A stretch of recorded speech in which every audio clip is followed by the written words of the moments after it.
Hey, what's up, y'all? My name is Millennial Smark, and I'm bringing you the slop, the whole slop, and nothing but the slop.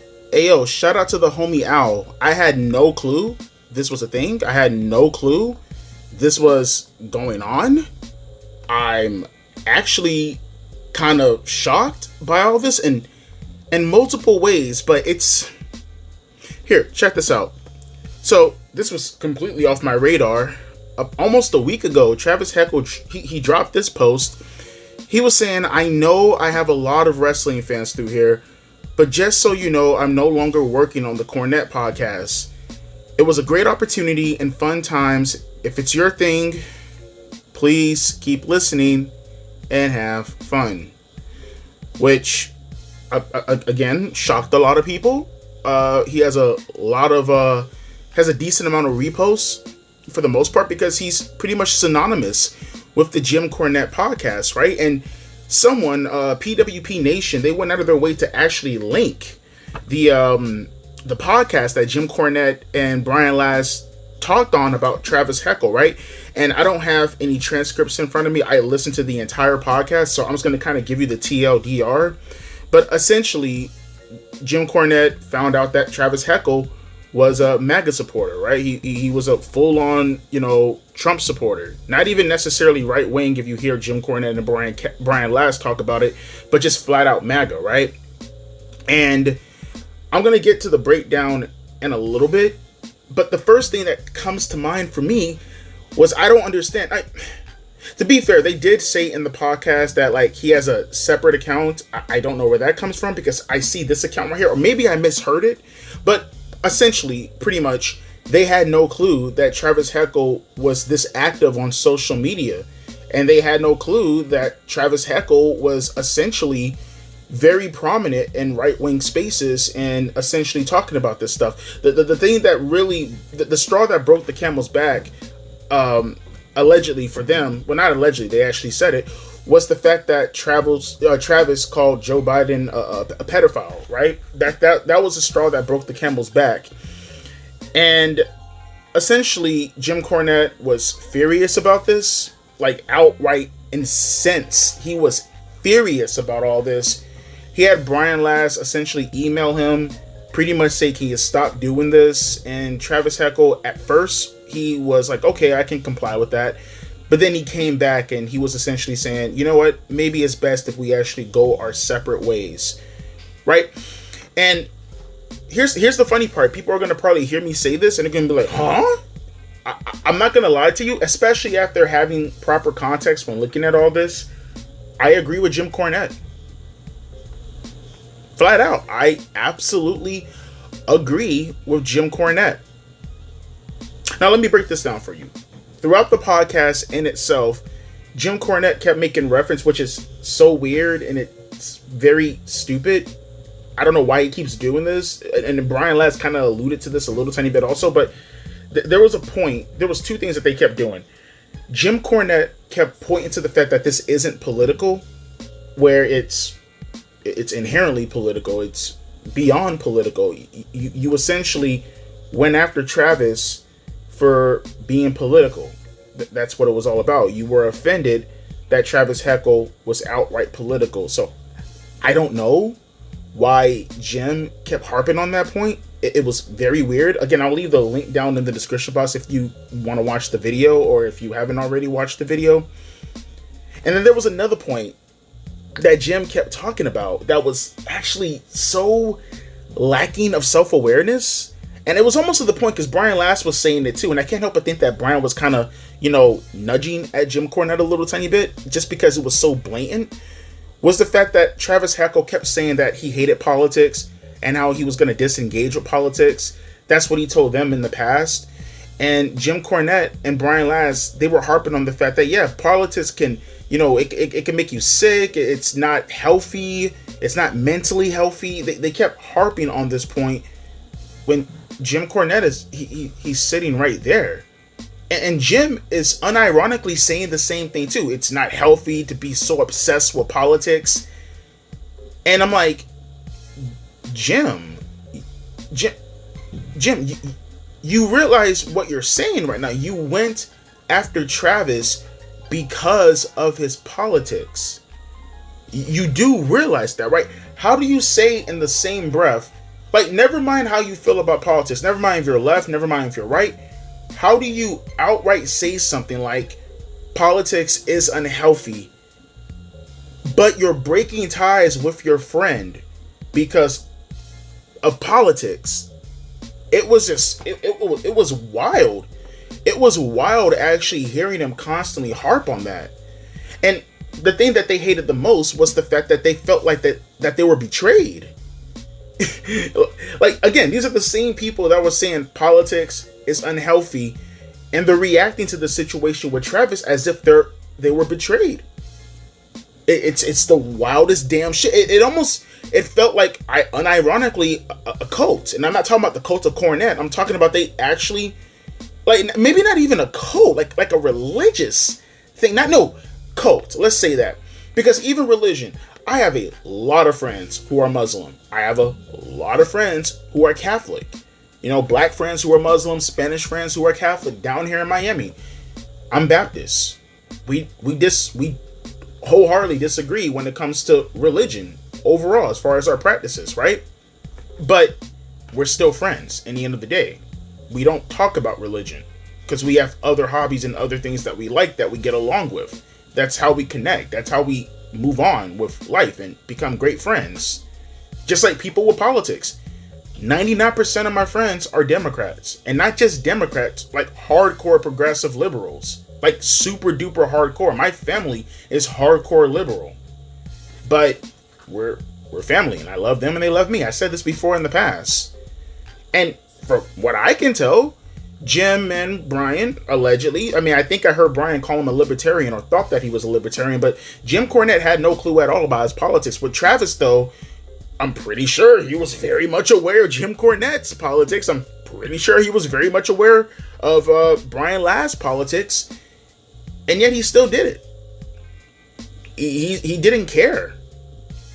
Again, it's wild to me to hear them outright say things such as politics is unhealthy and, agree with Travis on that notion.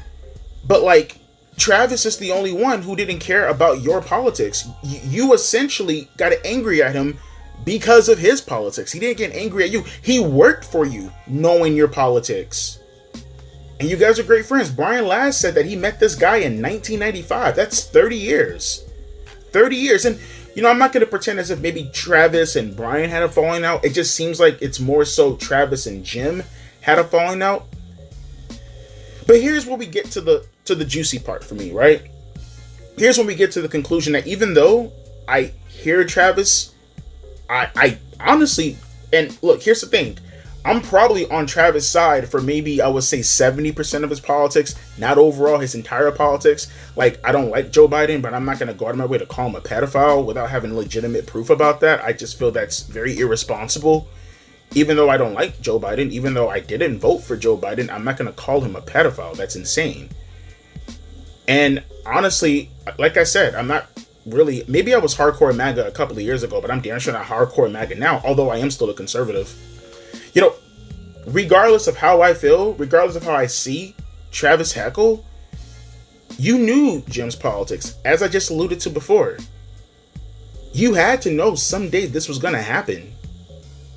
You had to know. But here's the part that gets me is that, like I said, with Travis Heckel, he was open. I see Travis tweeting all the time. I didn't follow him, but because of the accounts that I did follow, I guess he popped up on my timeline from time to time. I seen him all the time tweeting, and every time I seen him tweet, I was just like, oh, okay, maybe Jim Cornette has chilled on the whole politics thing, or maybe he knows that he's such a hardcore Trump supporter, but at the same time, he was kind of looking at the situation, and, with Kane and with Taker and with all those guys, maybe he's not as close. Maybe at one point in time he was super close, but as the years goes on, you start to get disconnected from those people and you're not as close to them, but you're super close with Travis because he does your artwork. You guys are actually good friends that you're willing to look over the political stuff, even though you hardcore disagree with him. Maybe there was an agreement or an understanding that you guys wouldn't talk about politics around each other. But no, that wasn't the case. You leave it up, and I believe Jim. I find it hard to believe, but I do believe Jim when he says, no, I knew nothing about his politics. Never mind the fact that Jim's a boomer. I know most people are going to be like, how the hell are you on Twitter all day and you don't see your employees, political rhetoric and political ramblings? But I do believe Jim to the extent that he would have fired him then. Or he would have went after him. I can't say fired because Travis was not fired. He ended up quitting. He would have went after him then, but he didn't. He didn't go after him then. He didn't know. He would have done something then. He's doing something now. He would have done something then. I just find it very hard to believe because he's on Twitter all the time. Now, Jim did bring up the fact that he found out through one of his supporters who came to him and posted this to him and showed him this. I don't know how many times this was the case. I don't know. Maybe this post, I don't remember it seeing going viral. I don't remember it seeing it on my timeline. But maybe Jim Cornette looked at it like, okay, maybe someone, just expressed this to me and I'm seeing it outright. People are going to see this guy tweeting at me. So maybe I have to put my foot forward now because now it makes my brand look bad, knowing the kind of person that I am when it comes to this political stuff. And now I have my employee pretty much talking like this all crazy, at least within, Jim Cornette's beef or mentality, I guess probably the best way to say it. And now he has to talk about this like this. I'm going to be honest with you. I agree with Jim Cornette. I disagree with his ethics. I disagree with how he comes across. I disagree that it had to come to this. But two things that I talk about, and I look at this when it comes to workplace behavior. Now, I do find it very hypocritical that Jim Cornette, or maybe not hypocritical, but maybe I can't say hypocritical just because of the practice, but more so a double standard, that Jim Cornette can talk about politics, rant about politics, say whatever he wants to say about Donald Trump, say pretty much just as unhinged things that Travis Heckel was saying on the right about the left, that Jim Cornette is on the left saying about the right. He's just as unhinged as Travis Heckel. But it's his podcast. I could sit there and I could say workplace behavior, express as far as any job that I've ever worked at, tells you to don't talk about politics at the workplace. Right? At my job, we don't talk about politics in the workplace. Now we might touch on it here and there if it's, relevant at the time, but outright talking about politics, we don't do that at the workplace. You just don't. You don't want to create an uneasy environment. But Jim Cornette doesn't have that policy. Jim Cornette's policy is, hey, don't talk about right-wing politics in a positive way. So it has nothing to do with that. But like I said, that's his platform. He can make the rules. And Travis knew the rules. And he decided to do artwork with that guy who essentially told him on each episode that he drew pictures for that he hates his fucking guts. That he hates the way he thinks. That, in all honesty, the world would be a better place if people like Travis Heckel did not exist. For all intents and purposes, he essentially said that. I can't speak verbatim, but when he talked about Travis Heckel and when he found out that he was a MAGA supporter, he essentially said that. He said that people like Travis Heckel is influenced by the rhetoric of the right or the hardcore right, and it's people like Travis Heckel that spreads misinformation in his eyes in this manner. He believes that. He thinks people like Travis Heckel is a piece of shit. And Travis, who's been doing artwork for Jim Cornette, leave it up to Brian and Jim, for 7 or 8 years now, nearly a whole decade, he's been hearing this. And he decided to work for Jim. He decided to make pictures for Jim. He decided to make money for Jim. And, one thing that I will say that I don't like also is this line right here when Travis Heckel said it was a great opportunity and fun times. If it's your thing, please keep listening and have fun. I don't like the fact that Jim Cornette and Brian Laz kept implying, well, you left it open-ended. And they kept saying things like, oh, guys, it's not about money. People are talking about money. I don't like that because it feels like you're framing it in a manner to kind of get away from the fact that that everybody figured out that it's about politics. Again, you guys are the only boomers who allegedly knew nothing of Travis Heckel's politics. Everybody knows Travis Heckel's politics. We all know this. We see it on Twitter all the time. No one, I repeat, literally no one came away from this thinking, oh, it was about money. When we seen Travis's tweet, we automatically knew that it was about politics. When I commented to Owl's comment, because Owl brought this up about Jim Cornette, this is how I even know about all of this. I told him straight up, oh, it's about his politics, because I knew. And Jim Cornette and Brian Last know that it has nothing to do with money. They know that. But they framed it in this manner because even you guys understand that the way you're going about this is crazy.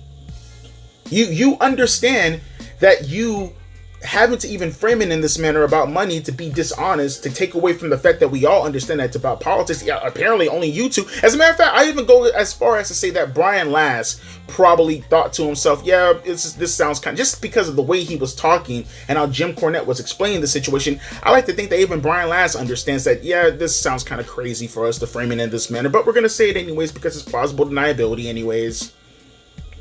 Like, even you guys understand how crazy this sounds to go after the guy because of his politics when you say just this unhinged shit, but on the opposite side of the spectrum.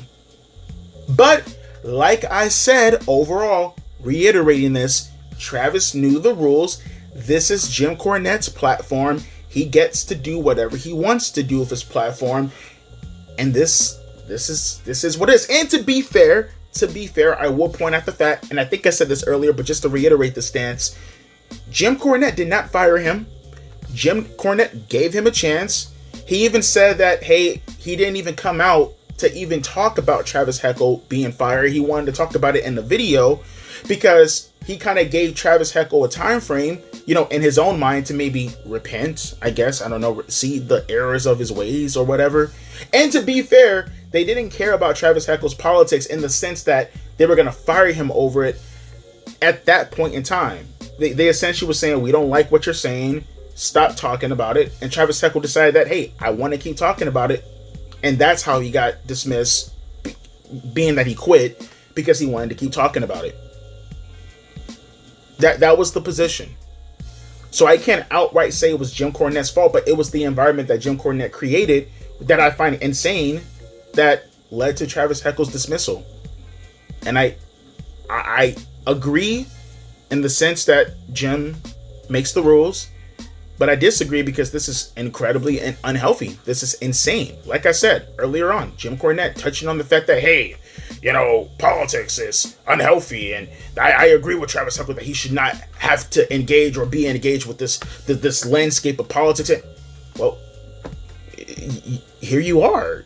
You, the way you're talking, you're the reason why he said that, because look at you. You're insane. You created this environment for this man to legitimately see his own beliefs and suggest, hey, I should probably leave. And again, miss me with the nonsense as far as how you guys talk about, well, we have advertisers and we can get canceled off of YouTube. Again, the amount of unhinged shit that you were saying on this very episode. Jim Cornette outright said, oh, it'd be a happy day that we can sell, or we can't even outright celebrate Trump dying because there are so many MAGA people still available. He said that on this podcast. Like, the amount of unhinged shit you guys say, you can't say, oh, advertisers and shit. No, it has nothing to do. You just disagree with what he's saying. And because you guys want an echo chamber and you want a hive mind, which is your prerogative, you don't want him associated with that, which is, again, your prerogative. And honestly, I do agree with that. Because we know where you stand. And if we know where you stand and we make the decision to go forward with where you stand, then, hey, that's why I don't listen to Jim Cornette anymore. Not like that. Maybe I might listen, here and there if I feel it's an important take. But wholeheartedly, I haven't continuously listened to Jim Cornette on a consistent basis at almost over 5 years now because he hates me. He hates my politics, which is fine. I don't hate Jim Cornette's politics, but I'm not going to sit here constantly being insulted because of the things that I think and the perspective as far how I view the world, because why would anyone sit there and have to take that type of, disparagement? That's just crazy. That's like hanging out with the cool kids club, watching them give wedgie to nerds and stuff like that, and you happen to be a nerd, or you once were a nerd. You were once in that person's shoes, and you're watching someone give this other person a wedgie and swirlies and stuffing them in the locker room. But that was you once. You look fucking crazy. But let me know your thoughts down in the comment section below in regards to how you feel about this situation. I think this is very, in my opinion, sad. I'm gonna miss Travis's artwork. I'm going to miss the South Park styled work of Travis Heckel, and you know, I don't know if he's gonna find more work. Apparently he has a great paying job already, so he'll be fine financially. Like they said, this was just a hustle for him, a side hustle, a second job nonetheless. So I hope he finds better work as time goes on, because he's very talented. And it's the end of an era, man. Just goes to show you, man, politics is cancer, and Jim Cornette is proof of that. As always, my name is Millennial Smark, aka Devontae, or vice versa, however you like to look at that. And I'll be catching you guys later. A deuces and a pea ice.